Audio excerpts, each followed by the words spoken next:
Secure, épisode spécial. Je suis accompagné de Davy. Comment vas-tu? Salut! Écoute, très bien. Je te remercie de m'accueillir à nouveau. Oui, c'est net. Ou en plein. Pas pour là où on est, en tout cas. Dans le moment où on est rendu, c'est encore l'été. C'est toujours un énorme plaisir de se parler. Puis là, cette fois-ci, on a un sujet assez funky, en tout cas, à mon avis. On a abordé ça un peu de façon indirecte dans nos différentes conversations. Le monde des TI est un monde qui est en changement, qui est en constant changement. Il y a des acquisitions, l'open source, il se passe des choses, ça bouscule beaucoup et ça a des conséquences sur les entreprises et des changements très importants et des considérations à avoir quand on choisit une technologie ou quand on choisit une approche qui est définie cloud, pas cloud, site, open source, ainsi de suite. Donc, il y a des effets à ça. Et je vais te laisser partir là-dessus parce qu'il y a quand même 3 sujets qu'on va aborder là-dessus qui sont, à mon avis, très, très intéressants et très porteurs en termes d'alimentation de la réflexion qu'on doit avoir quand on choisit une technologie, quand on avance avec cette technologie-là et comment on la fait vivre dans nos entreprises. Tout à fait, je te remercie de cette introduction. Et effectivement, on est parti de ce constat. C'est vrai que ça fait quelques années qu'on bosse là-dedans et qu'on voit régulièrement des grands mouvements. Il y a des nouveaux éditeurs qui arrivent, il y a des produits qui ont du succès, qui prennent l'ascendant. On pourrait citer les produits de VMware qu'on voit aujourd'hui. On peut citer Docker, par exemple, ou Kubernetes, qui sont des produits avec beaucoup de succès. Windows en est un et qui nous a montré il n'y a pas longtemps que si on met Windows partout, on peut avoir des grosses emmerdes. Merci CrowdStrike, très bon exemple. Alors on va pas le donner en exemple ici en particulier, c'est pas lui qu'on va discuter, mais ça pourrait être intégré aussi. Cette logique effectivement que il n'y a pas de choix gratuit, c'est un truc qu'on dit souvent en conseil, je pense que tu dis la même chose à nos clients, il n'y a pas de choix gratuit, en fait il n'y a pas de choix facile, on prend pas un truc parce que c'est la mode. Alors ça, en ce moment je gueule en cours, je t'avoue, je fais vraiment mon ours, dès qu'on me parle de Kubernetes, j'ai dit, soit t'as une réflexion très intelligente derrière, soit je te jure que c'est la dernière phrase que tu vas prononcer aujourd'hui. J'ai rien contre Kubernetes, je trouve le produit génial quand on a quelque chose à faire avec. Mais c'est ça revient à ça. La plupart des projets peuvent vivre sur un seul serveur et n'ont pas besoin d'un orchestrateur à la Kubernetes dans ce cas-ci, notamment dans ce genre de choses-là. Là. Alors, petite joke que je donne en général en cours, je dis toujours Kubernetes, c'est comme si vous vouliez commencer à apprendre à piloter un avion en commençant par un Boeing 747. Vu la réputation de Boeing en ce moment, c'est pas trop la bonne idée, puis ça fait un peu gros. Donc, voilà. Les outils, c'est bien. Les outils, je dis toujours, un outil, c'est complètement con quand même initialement. Donc, un outil, c'est là pour nous aider à faire un truc.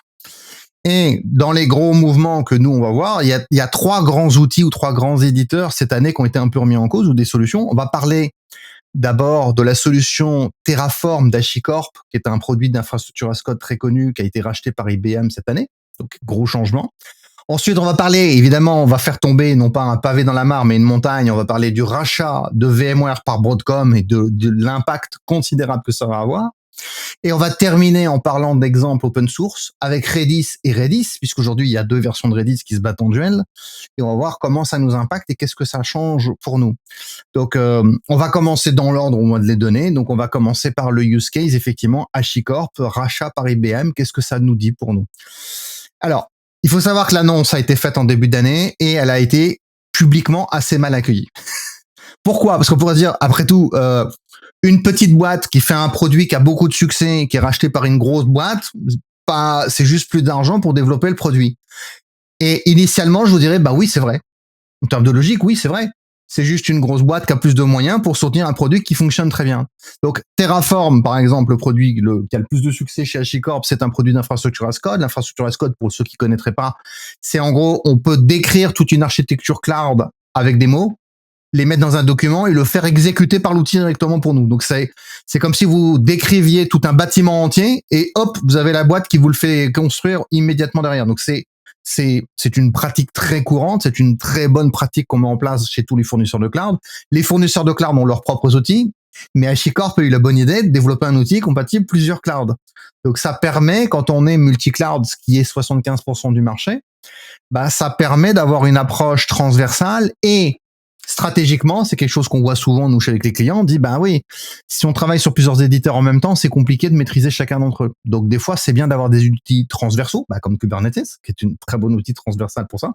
D'avoir une stratégie où on dit, moi, mes équipes, tu sais quoi, j'ai pas le temps dans une semaine, est-ce qu'elles qu'elles montent en compétence sur 50 outils. Elles ont déjà beaucoup de choses à faire. Donc, si pour cette partie infrastructure as code, j'ai un seul outil, c'est mieux pour moi. J'ai toujours, si vous faites que du Google, si vous faites que de l'Amazon ou vous faites que du Microsoft Azure, prenez les outils natifs. Par contre, si vous faites les trois en même temps, effectivement, que si vous avez un outil transversal entre les trois, c'est plus pratique. Donc, HashiCorp a eu cette excellente idée. Terraform est un très bon outil pour ça. Et puis, IBM les a rapprochés cette année en disant, écoutez, nous, on vous approche, on a été voir les fondateurs, on dit, les gars, on vous donne quelques millions, voire dizaines de millions, et vous nous cédez tout. Et nous, on vous soutient, on développe le produit. Évidemment que du point de vue du propriétaire de l'outil, c'est vacances aux Bahamas pendant plusieurs années, c'est tranquille, on comprend que ça peut être... surtout quand on a produit, quand on a fabriqué un outil comme ça et que ça fonctionne, c'est légitime de vouloir gagner de l'argent dessus. Alors, en quoi ça pose problème? IBM, dans les années 80 ou 70, c'est littéralement on leur doit tout. Faut être honnête, IBM, dans l'histoire de l'informatique, a quasiment tout inventé, en tout cas, tout modernisé, industrialisé. IBM a beaucoup plus compté dans l'informatique que n'a compté Microsoft aujourd'hui. Faut être honnête avec eux. Et je parle de l'informatique au sens le plus large possible. Je parle pas que l'informatique personnelle. On parle des outils professionnels, on parle des outils, des outils connectés qu'on a aujourd'hui. Il y a plein de technologies qui viennent de la recherche, du développement d'IBM. Sauf qu'aujourd'hui, en 2024, IBM, c'est plus du tout ça. IBM aujourd'hui n'a pas su passer certains caps, a eu des difficultés justement à rester opérationnel et être novateur. Donc quand aujourd'hui une boîte comme ça qui est un peu en train de, je vais pas dire qu'elle est en train de mourir, mais en train de perdre en train de décliner, quand elle rachète un produit, on a toujours peur qu'elle l'entraîne chez elle. Ensuite, il faut voir que ce genre de rachat, souvent, c'est simplement pour des questions financières. C'est-à-dire qu'IBM n'achète pas l'outil parce qu'il est bien, il achète l'outil parce qu'il est rentable et qu'il est implémenté chez beaucoup de clients. Et oui. Et donc, on revient là-dessus. C'est le point de départ de notre réflexion, c'est que moi, Terraform, je le rencontre chez 7 clients sur 10. Même dans les cas où ça se légitime pas forcément. Et donc, ça veut dire qu'on crée une adhérence à un produit qui, là, en l'occurrence, est racheté par quelqu'un qui peut décider de changer les règles. Et c'est ça, en fait, qui fait peur aujourd'hui. C'est que IBM n'est peut-être pas mal intentionné en soi, mais ils ont peut-être envie simplement de gagner de l'argent en plus sur le produit. Et donc, ça veut dire que le produit peut d'un jour au lendemain être modifié de façon significative. Ça peut être le fonctionnement du produit, ça peut être le système de licence, c'est souvent ça qui va aller avec, ou le support, qui va avoir un impact. Ça veut dire que les clients qui vont se retrouver touchés par ça vont devoir trouver une alternative. Alors, pour le cas de Terraform est très open source initialement. Dans la foulée, directement, la communauté qui soutenait Terraform a décidé de faire un fork. Donc un fork, pour les non-initiés, c'est une version nouvelle, différente, une fourche, une branche nouvelle, purement open source, qui s'appelle OpenTofu. Il y en a d'autres alternatives, pour ceux qui va voir les détails techniques, il y a encore d'autres versions qui sont sorties. Aujourd'hui, celui qui a le plus d'ampleur dans la communauté, c'est OpenTofu, c'est-à-dire qu'en fait, les gens qui veulent rester purement open source et se passer du système de licence peuvent aller faire une version à leur sauce. Alors attention, évidemment que les versions sous licence peuvent avoir des facilités d'utilisation que n'ont pas les versions purement open source. Oui. Vous pouvez pas avoir le beurre, l'argent du beurre et le cul de la crémière, comme on dit ici. Donc c'est, à un moment donné, il faut faire un effort. C'est un commentaire qu'on avait fait en off avant d'arriver dans ce sujet.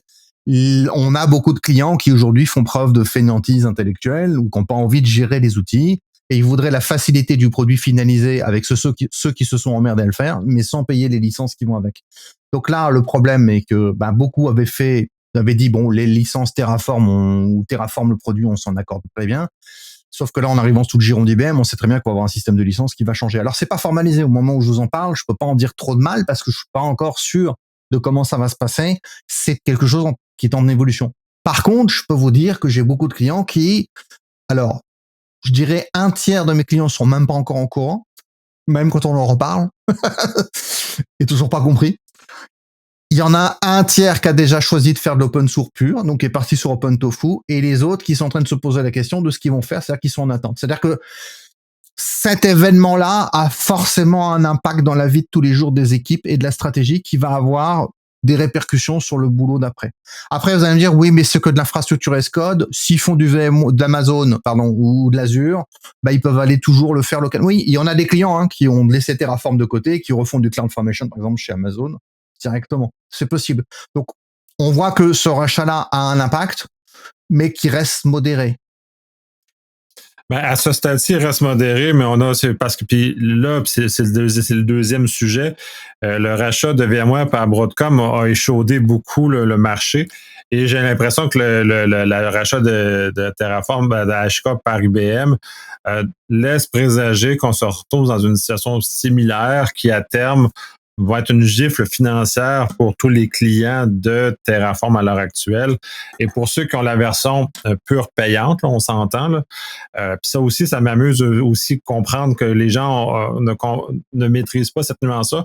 Je l'avais vu beaucoup avec Elasticsearch notamment, parce que Elasticsearch existe en 3 versions, c'est-à-dire la version pure open source où tu t'arranges tout seul, puis bonne chance, en version licenciée mais gratuite, où tu peux utiliser avec certaines facilités, certains avantages, mais limité quand même. Là, je pense qu'on appelle ça communauté, ou en tout cas. Et tu as la version payante où là, tu as accès à toutes les options et avec la facilité de déploiement. Donc, tu sais, ces éléments-là, les gens ne comprennent pas ces nuances-là. Et le bascule OpenTofu ne doit pas nécessairement être nécessairement simple non plus. Quoique c'est un choix qui peut être intéressant, qui s'il est correctement réfléchi, mais quand même exige un certain nombre de réflexions assez importantes des entreprises parce que ça n'est pas simple.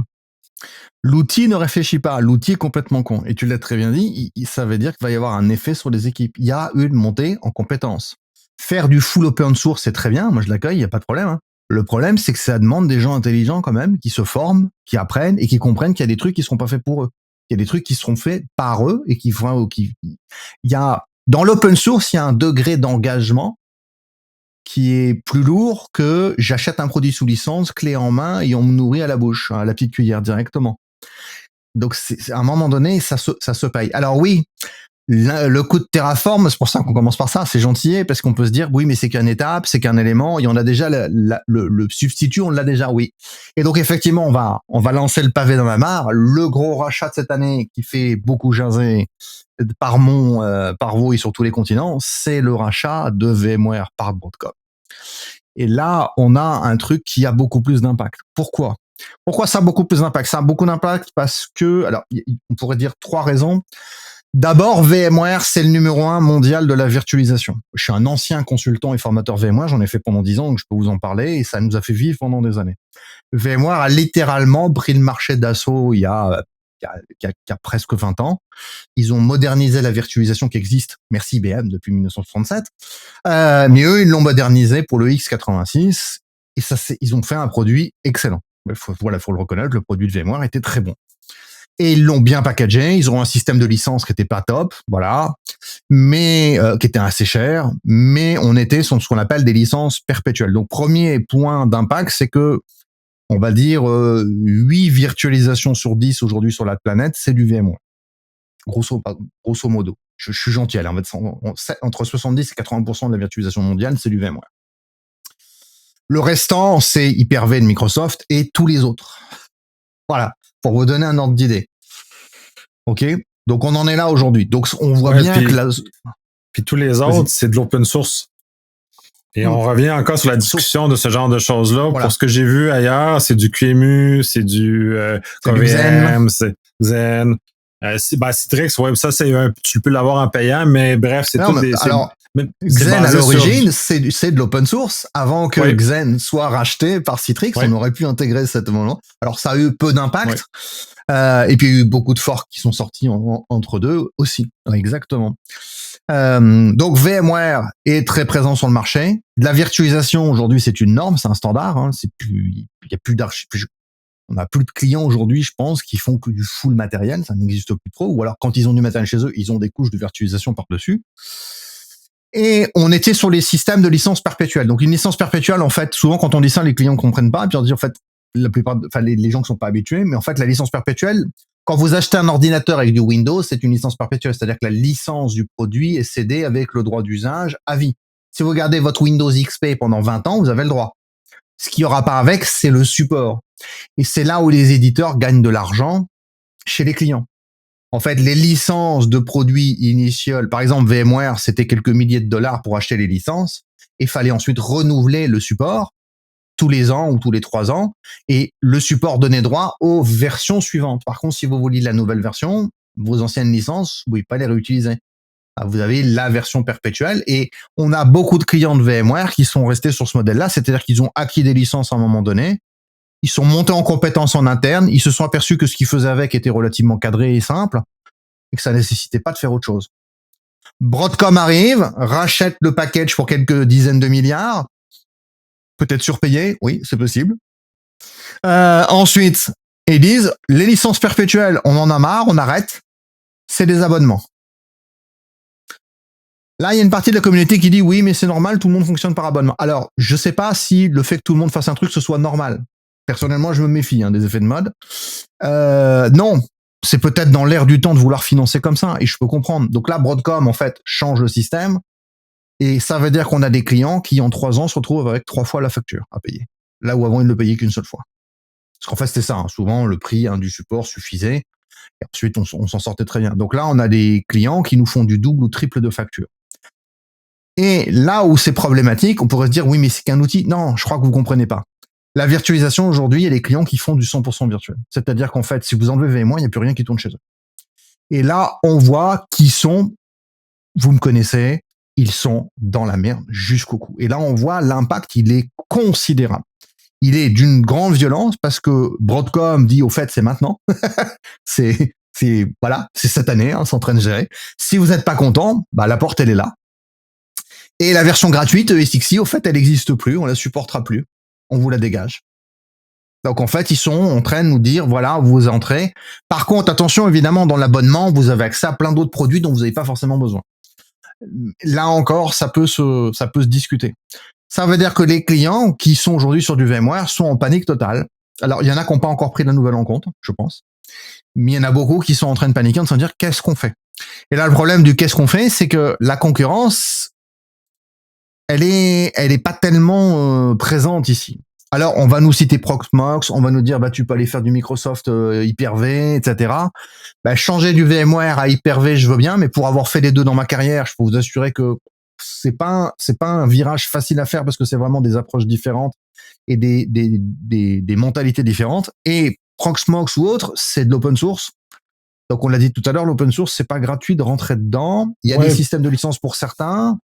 Ouais, puis c'est pire que ça dans le cas de Proxmox parce que il y a une version communauté gratuite, mais qui est normalement payante et licençable. Donc, on est un peu dans le même concept que du jour au lendemain, eux peuvent décider de dire. Et ce qui est la beauté de Proxmox, parce que je l'utilise dans mon laboratoire personnel, c'est que il y a une interface unique qui nous permet de gérer tous les différents éléments qu'on a. Donc, on est capable d'avoir une simplification de cette gestion-là. Mais le réel, parce que les moteurs de virtualisation qui sont gérés, qui est QMI dans leur cas, puis LXC, qui est le modèle de containerisation, il est spécifique, mais il est open source, vous pouvez le faire, mais LXC, c'est du Ubuntu.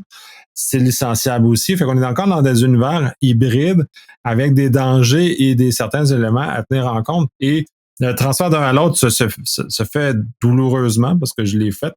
J'avais ESXi avant, puis je l'ai transféré sur ça, puis c'est pas, c'est très douloureux, là, c'est pas le fun, là. Personne ne veut faire ça, puis si on veut aller sur d'autres affaires, si on veut aller sur du pure open source, du QMI, par exemple, bonne chance.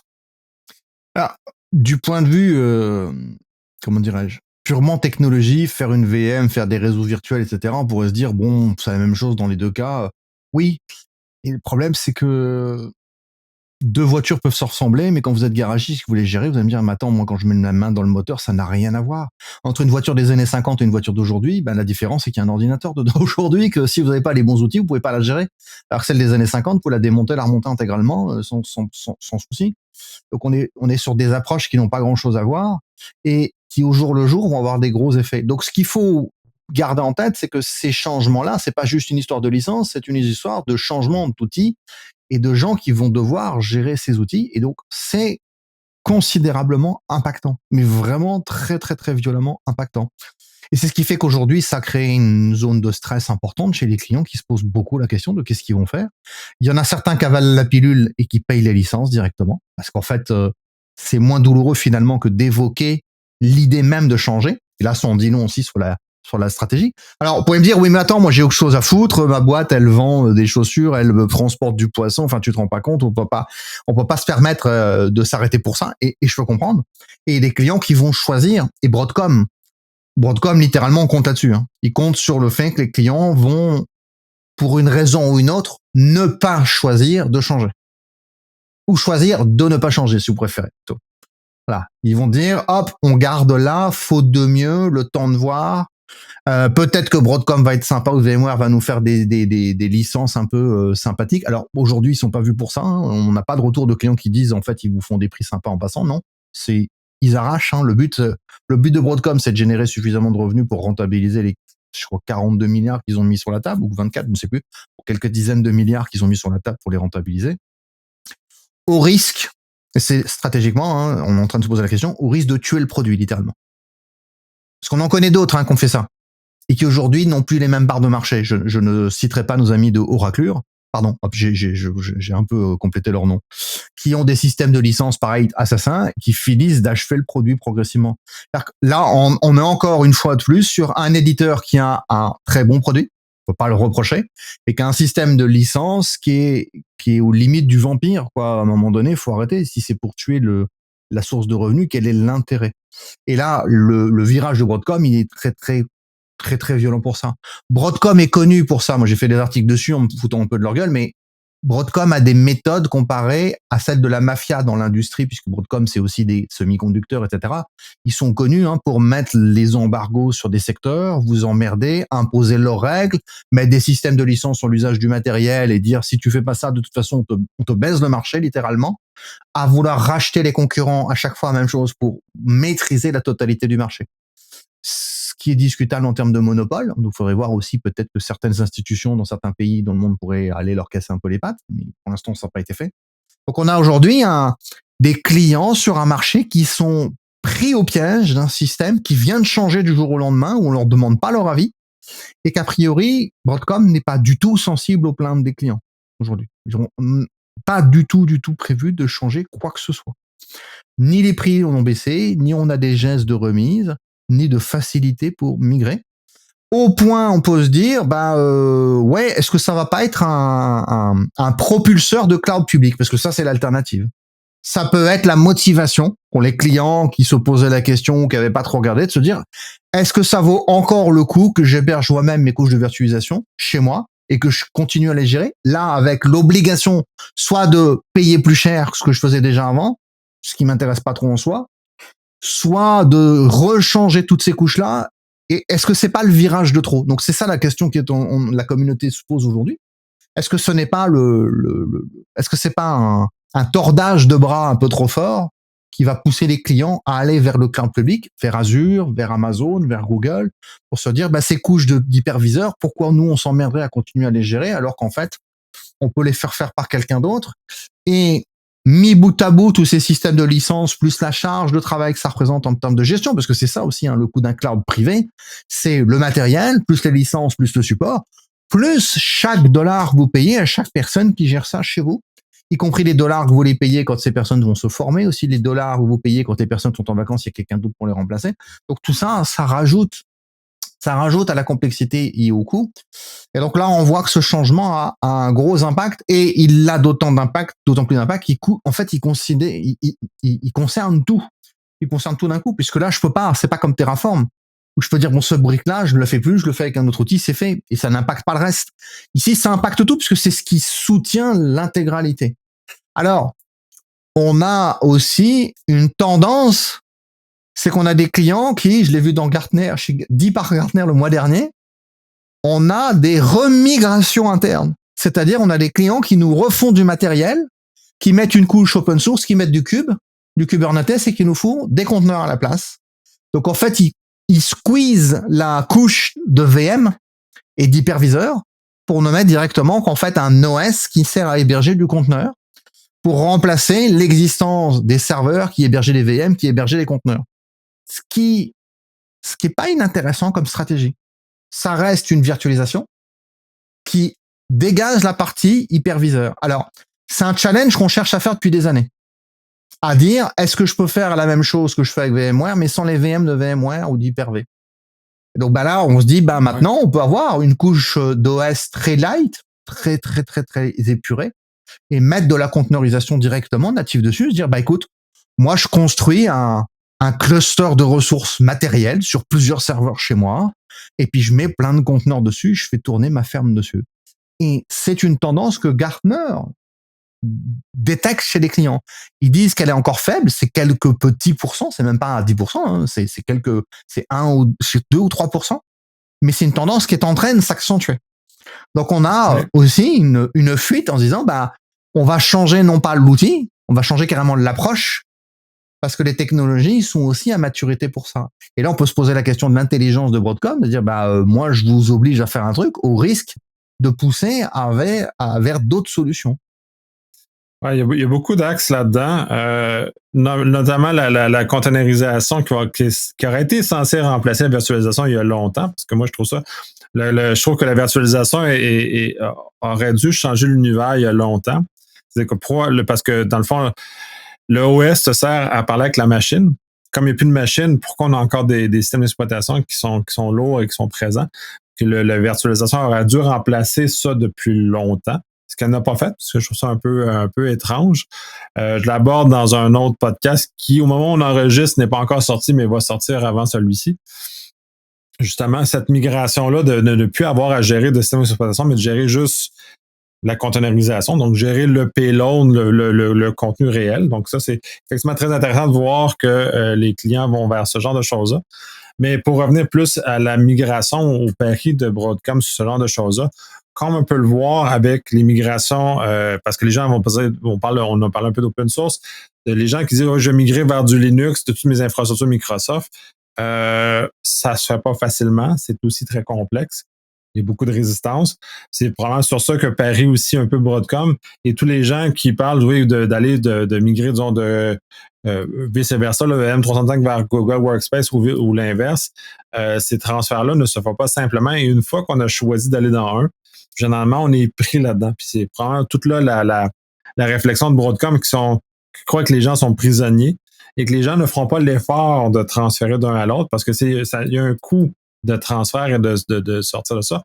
Et aussi, bien moi, parce que là, on parle juste de virtualisation, mais c'est l'orchestration qui est l'élément fort de VMware parce que de la pure virtualisation, proximement que ça fait le travail, c'est bien tout ça, mais quand on embarque dans les couches où que VMware a développé, donc toute l'intelligence, tout l'automatisme, toutes les facilités que VMware apporte, là, on aborde dans un univers où je suis pas sûr que les gens sont si près que ça à changer, sauf les clients qui ont fait juste genre je mets en virtualisation puis j'utilise pas l'élément supplémentaire, mais en même temps, ces clients-là qui font juste de la virtualisation pour de la virtualisation, donc j'en ai pas la capacité de réflexion ou ne veulent pas réfléchir sur tout ce qui s'ensuit aussi. Fait qu'on est comme dans un drôle de prisme d'analyse sur ce genre de choses-là, parce que bref, je sais pas où ça va se diriger, où ça va tomber. Là.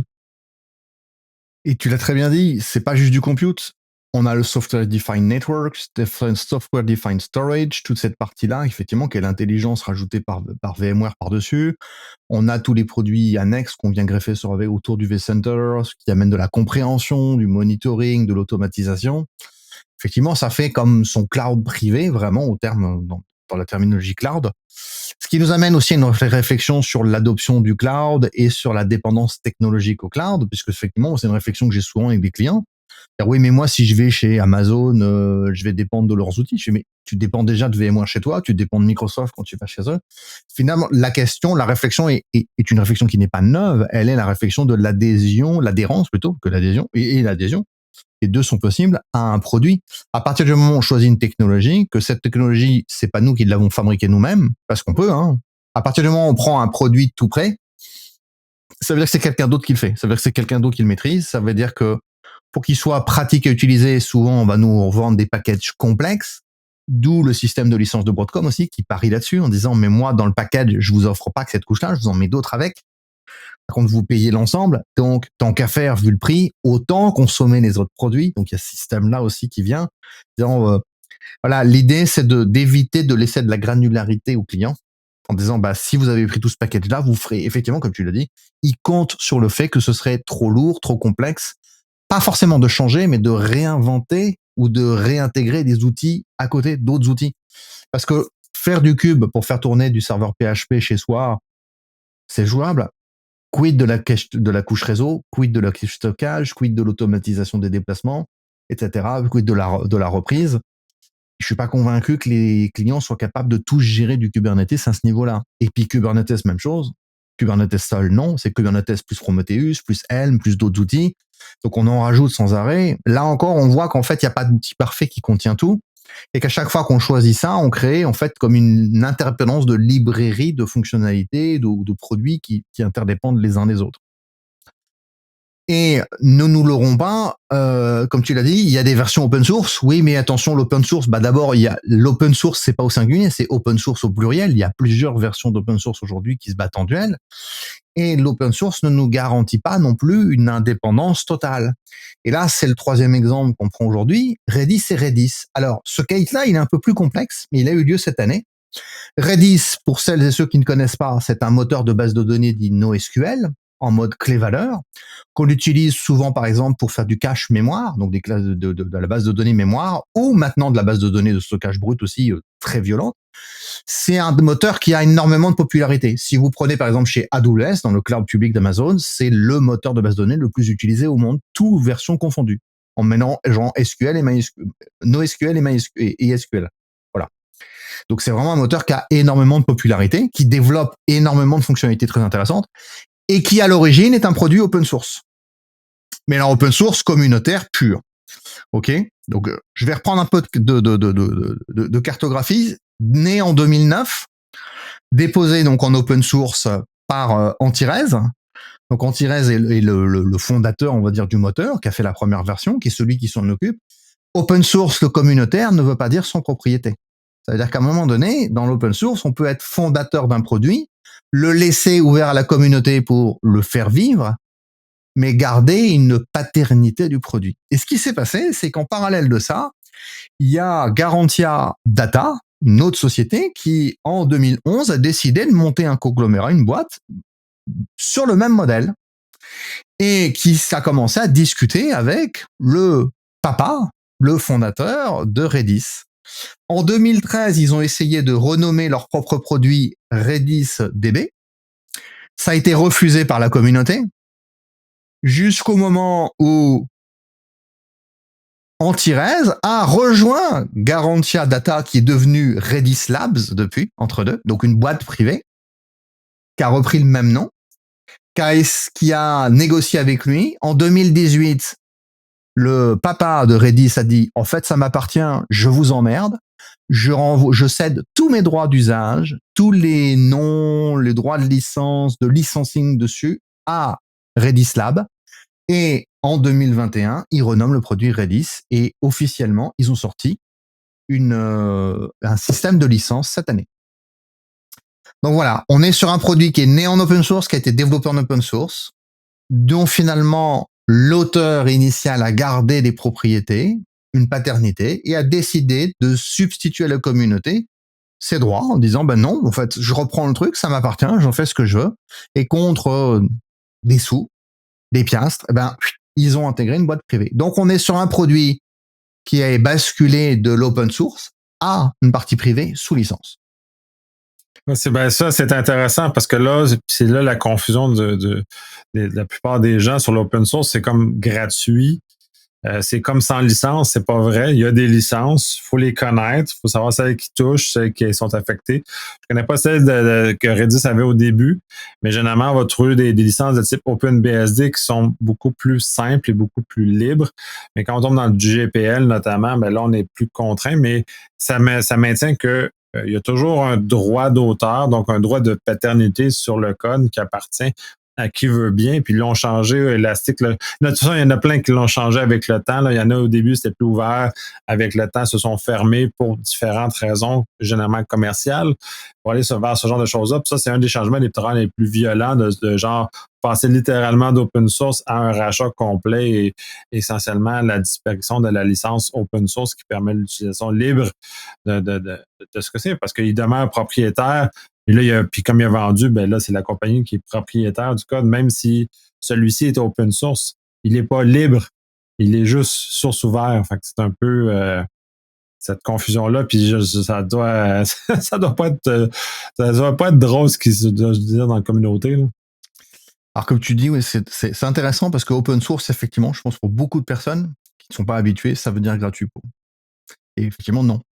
Et une entreprise, alors peut prendre un produit open source, mais souvent une entreprise va vouloir acheter du support, c'est-à-dire l'idée que quelqu'un est garant du suivi, de la continuité, de la pérennité d'un produit sur le temps.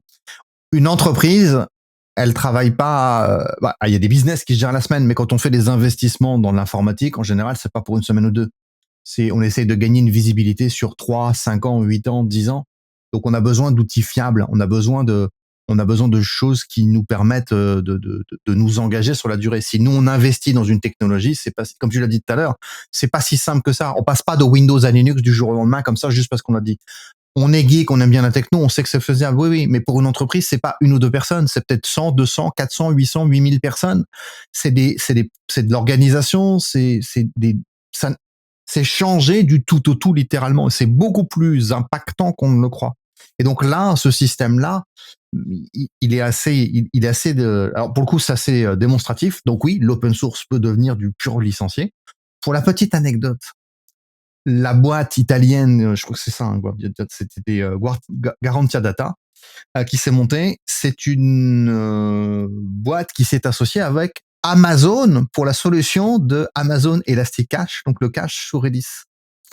Initialement, elle a été créée pour ça, pour pouvoir donner une garantie à Amazon, qui est un éditeur qui va bien rentrer dans ce rôle-là. Et le plus drôle, c'est qu'aujourd'hui, donc, il y a une version open source Redis, donc retournée en open, qui s'appelle Valky. Valky est celle qui est en train de prendre la place, on va dire le remplacement de la version purement open. Pour l'anecdote, Amazon a décidé de valider Valky chez eux. Donc, ils font souvent ça aussi. Donc, on voit qu'il y a une influence de certains gros éditeurs ou partenaires. Et t'as cité tout à l'heure Elasticsearch. Et Elasticsearch, on a eu la même problématique. C'est qu'Elasticsearch a été promu par Amazon pendant très longtemps dans le cloud public. Jusqu'au moment où la communauté a dit à Amazon, ce serait sympa de repartager ce que vous avez fait. Et Amazon a dit, bah écoutez, on vous emmerde. On va garder notre version. Donc, on va le renommer. On supporte les anciennes si vous voulez, mais nous, on garde notre version à nous. Et on voit bien qu'en fait, on est pris au piège dans ces cheminements-là. À partir du moment où on choisit une solution, on n'est pas à l'abri d'un changement d'éditeur, de propriétaire, de système de licence, de fonctionnement ou d'arrêt net de la boîte qui peut se casser la gueule suite à un problème important ou un rachat. On a vu aussi des produits rachetés pour être enterrés en quelques mois par des éditeurs parce que ça les emmerde, parce qu'ils veulent plus en entendre parler. J'ai plus le nom en tête. Apple le fait souvent, ça, les rachats qu'Apple fait. Fait que si une compagnie que vous utilisez a été rachetée par Apple, oubliez, le produit va disparaître dans la prochaine année. C'est systématique. Eux font disparaître les produits parce que leur objectif n'est pas dans ce cas-ci de faire disparaître le produit, mais leur objectif, c'est d'intégrer la technologie dans leur offre centrale. Donc, vous n'aurez pas votre petit produit unique, ben, il va disparaître de son unicité du moment qu'il est racheté. Il y en a plusieurs autres qui le font, mais en même temps, il y a plusieurs qui font des rachats. Dans les grands rachats, là, comme on regarde McAfee qui a été racheté par Intel, ou on regarde ce qui est là Splunk par Cisco, ou tous ces grands, Duo par Cisco aussi. Ces grands rachats-là ne mènent jamais à des situations heureuses. VMware, on a parlé VMware a passé de beaucoup de mains pour finalement atterrir dans les mains de Broadcom. Puis là, on est dans une situation malheureuse. Donc, tous ces éléments-là viennent influencer ce qui se passe et comment les produits se font et comment se déplacent. Je vais rebondir sur Elasticsearch aussi parce que puis il y a eu une chicane entre Elastic, la compagnie, et Amazon, justement, parce que ces éléments-là ne sont pas, c'est pas fait de façon harmonieuse. Les licences derrière d'Elastic ont changé à cause de ces éléments-là et comment Amazon l'a fait. Finalement, après, ça s'est résolu à l'amiable, mais ce ne pas oublier que ces grands opérateurs informatiques-là ont des capacités que les plus petits éditeurs n'ont pas. Et s'ils décident de passer le bulldozer, ben, ils vont passer le bulldozer, soit en rachat, soit en intégration, soit en remodification d'une version qui est la leur. Eux, ils vont aller là-dedans. Alors, je vais réagir là-dessus. Je vais rajouter un petit élément que j'ai vu il y a quelques semaines. Amazon en douce est en train de supprimer des services actuellement. C'est très rare, hein. Je l'ai toujours dit. Et là, non. Là, c'est plus rare. On a 8 services qui prennent une claque dans la gueule, dont certains sont dégagés du jour au lendemain. Donc, on voit bien là aussi que les éditeurs peuvent se garder le droit, effectivement, d'enlever des services. Et la raison de ça, c'est la communauté l'utilise pas, tout le monde s'en branle, donc on arrête. Je vais donner un service qui s'appelle Code Commit. Chez AWS, Code Commit, c'est du Git, en fait, hein. C'est du Git pour pouvoir stocker donc de la donnée, pour pouvoir faire vos artefacts, etc., dans vos pipelines d'automatisation. Amazon considère que le produit n'est pas assez utilisé, donc ça sert à rien de le maintenir. Et ils ont décidé de le dégager, mais de le dégager dans quelques semaines, quoi, direct. Aujourd'hui, dans l'interface, vous pouvez déjà plus en faire. Si vous avez un nouveau compte que vous créez maintenant, vous n'avez plus le droit de le faire. Il n'y a plus que les clients qui sont là, et ils nous disent, si vous voulez en faire, vous utilisez GitLab, vous utilisez GitHub, vous utilisez des outils tiers, ou vous le faites vous-même. Nous, ça nous emmerde de le faire. Donc on a effectivement là aussi une question stratégique qui se pose, qui quand j'utilise ces outils-là, comment je fais pour gérer cette dépendance et le risque, effectivement, de l'éditeur. Et je suis le premier surpris, hein. Ça fait 9 ans que je fais de la AWS. C'est la première fois que je vois Amazon nous faire une vague de retrait de produits. On a eu, dans le passé, des retraits de produits. Ça a existé. Souvent, Amazon a un indice. Il renomme le service classique. Il l'appelle classique quelque chose. Et ça veut dire que le service va être retiré. Le souci, c'est que par rapport à l'exemple que je donne aujourd'hui, les outils que je connais qui étaient renommés en classique, ils ont mis 8 ans à disparaître en moyenne. C'est classique, le EC2 classique, c'est le classique ELB, par exemple, qui n'existe plus, qui sont des produits qui ont mis 8 ans à disparaître et qui ont été remplacés d'abord par d'autres, et puis ensuite, on a été invité à dégager. Là, on a des produits, c'est le cas donc de Code Commit. On a Cloud9, qui est un IDE dans le cloud pour le développement dans le cloud d'Amazon, qui dégage, pareil, et qu'ils ont racheté il y a 6 ans, et qui est là, et du bon, ça marche pas assez, ça nous emmerde. Alors, en tant que formateur, je vous raconte pas comment on est content. Parce qu'on s'est fait un peu chier à monter en compétence sur ces produits-là pour des fois avoir du mal à les vendre, avoir des fois 10 slides dans un cours dessus et se voir, en fait, le produit, tout le monde s'en branle. Je fais, mais il fallait nous demander, on vous l'aurait dit, hein. Mais ça, ça nous redonne cette réflexion qui est, il n'y a pas de solution facile. C'est tout. C'est aussi rationnel que ça. Si on retourne derrière, si on laisse de côté juste la technologie, purement l'informatique, on dit, il n'y a pas de solution facile. Si vous voulez qu'un truc soit fait, à un moment donné, il faut le faire. Et c'est ce qu'on disait en plaisantant avant de commencer. On a des clients qui sont un peu trop feignants là-dessus aujourd'hui. Et ça reflète aussi ce moment du temps. Les fournisseurs du cloud nous ont vendu une belle image. Je vais pas dire un beau mirage, mais que tout pourrait tourner tout seul automatiquement. Et c'est un autre sujet on reviendra reprendre sur comment comprendre comment ça fonctionne réellement derrière et quel est l'impact. Et il n'en est pas moins que quand on achète une voiture, ça se conduit. Même quand on vous prétend qu'elle peut avoir de l'automatisation. Aujourd'hui, la voiture autonome, il y en a très peu, ça n'existe quasiment pas. Donc non. La plupart des voitures, elles nécessitent que vous ayez un permis, que vous soyez capable de la piloter. Et puis quand elle marche pas, il faut l'emmener au garage. Elle va pas y aller tout seul. Voilà, c'est tout. Ça va pas se réparer tout seul. Dans l'informatique, c'est pareil. Et on en parle, parce qu'on discute souvent en off, aussi des clients qu'on croise, etc. On hallucine de voir qu'on est toujours dans une époque où ça ne cesse pas. On a des clients qui sont surpris que les trucs ne marchent plus. Mais en même temps, tu t'en occupes pas depuis des mois. Ou que les trucs ne fonctionnent pas comme ils voudraient que ce soit fait. Je dis, mais tu l'as pas mis en place pour... À un moment donné, on se dit, il y a un creux qui se passe entre la rationalité et l'effet attendu. Ouais, puis ça, je suis toujours étonné à quel point, puis là, on parle de beaucoup de dettes technologiques notamment, puis là, la dette technologique dans le cloud est en train de grandir parce que justement, on répète la même erreur. Et je suis toujours étonné à cette réflexion-là, puisque si on n'entretient pas notre maison, elle finit par s'endommager, par dépérir. Si on n'entretient pas notre auto, notamment le changement d'huile, le moteur va finir par exploser, donc l'auto va devenir inopérante, littéralement, parce qu'on va l'avoir endommagée. Donc, tous ces éléments-là qui sont dans le monde réel, dans lequel on est habitué, dans lequel on fait, dans l'info nuagique ou dans l'informatique en général, on ne fait pas. On pense par magie que sans entretien, les choses vont continuer à fonctionner éternellement. Tu le rappelles de VMware par le rachat, c'est un bel exemple de ça n'a pas une éternité. C'est pas magique. Ces éléments-là, on Redis, c'est la même chose. Ça nous ramène le fait que c'est pas magique. L'open source n'est pas magique. Il n'y a rien qui est magique. et ça demande de l'entretien, ça demande de la connaissance. Et puis ça, souvent aussi, on en parlait en off, les éléments sont de plus en plus complexes et dans lesquels les gens et les clients, notamment, s'en vont dans l'autre côté, ne veulent pas adhérer à la complexité dans laquelle on s'en va. Fait qu'on s'en va dans des directions opposées qui vont nécessairement causer un souci quelque part parce que on peut pas fonctionner comme ça. Là. Les clients sont en train d'acheter le miracle de j'ai plus à faire, mais j'ai le bénéfice. C'est ce qu'on avait vu avec les IA génératives, c'est ce qu'on a avec le no-code. C'est des outils super pratiques, mais plus on fait faire par quelqu'un d'autre, moins on garde la maîtrise. Donc c'est le sujet qui se cache derrière. Si on veut pas être impacté négativement par ce genre de démarche, par ce genre de situation, ça veut dire qu'il faut qu'on ait un haut niveau de maîtrise et de compétence. Et tu viens de le rappeler, c'est ce qu'on disait, on voit plutôt une tendance à l'inverse où les clients s'écartent en disant mais moi j'en ai plus rien à foutre. Ce que je peux comprendre, hein, quand je vends de la chaussure ou que je transporte du poisson, mon boulot c'est ça, c'est pas de m'occuper de l'informatique. Le souci c'est qu'on n'est pas encore dans la science-fiction. Donc aujourd'hui, toutes ces fermes de serveurs, faut bien quelqu'un pour les gérer. Et quand je les donne à gérer par quelqu'un d'autre, en fait, tu l'as dit tout à l'heure, c'est intéressant. Je pense que c'est quelque chose que je vais mettre maintenant dans mes cours. Tu déplaces une dette technologique vers une autre dette technologique. T'en enlèves pas.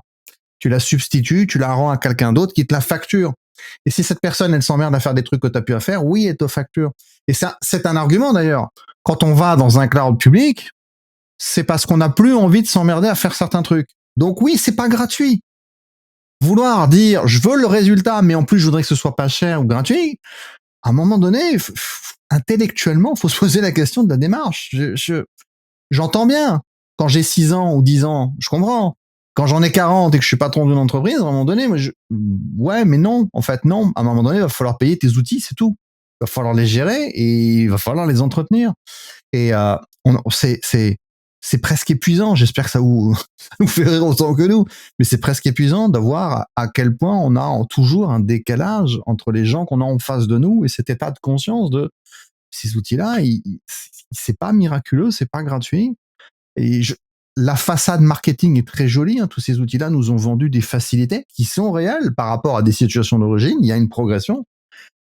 Mais si vous voulez ne rien faire vous-même, alors il faut être très riche et payer les autres pour le faire, et c'est tout, et ne pas regarder l'argent.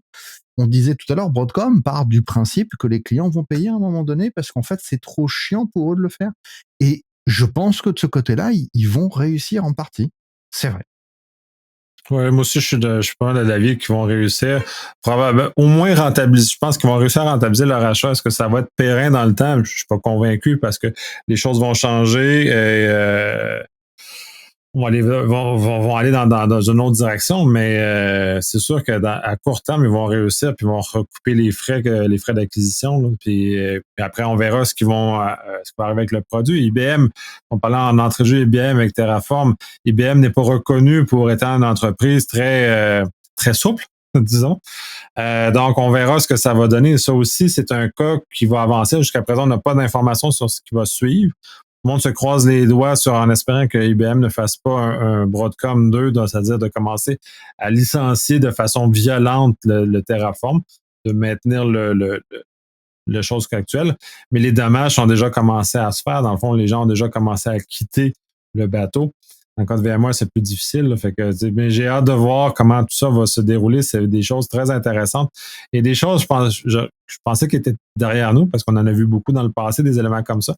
Et clairement, l'histoire se répète. Oui, tu m'enlèves les mots de la bouche, l'histoire se répète. Hélas. Faire et défaire, c'est déjà travaillé. C'est ce qu'on disait tout à l'heure avant de commencer.